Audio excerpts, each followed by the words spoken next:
Welcome to the Startup Espresso.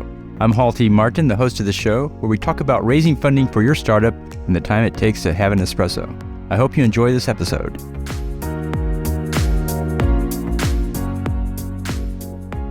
Hello, this is Halty Martin with the Startup Funding Espresso, your daily shot of startup funding and investing. Founders raising funding can use cold email outreach to find investors. In emailing an investor for your fundraise, avoid the following mistakes. Start the email by telling your entire story in one go. Investors want to know what it's about before committing to hearing your whole story. Skip the research and send a deal to an investor that doesn't fit. Research the investor to see if it meets their criteria. Mention what your startup does at the end of the email. This requires the investors to scan through the entire email to figure out what you do. Investors need to know this up front as it provides context. Fail to personalize the email by starting with, "Hi there."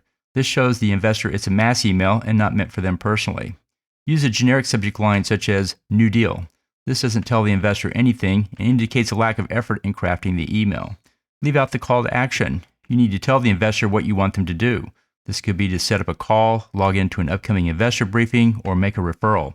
Make the overall email lengthy with big blocks of text. This signals to the investor a substantial time commitment to figure out what it's all about. Investors want to know that there's a high probability that this will be a good fit for them, so it's best to indicate that up front.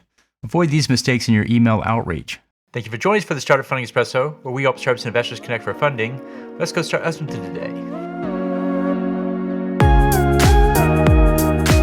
Halty Martin is the director of Investor Connect, which is a 501c3 nonprofit dedicated to the education of investors for early-stage funding. All opinions expressed by Hall and podcast guests are solely their own opinions and do not reflect the opinion of Investor Connect. This podcast is for informational purposes only and should not be relied upon as a basis for investment decisions.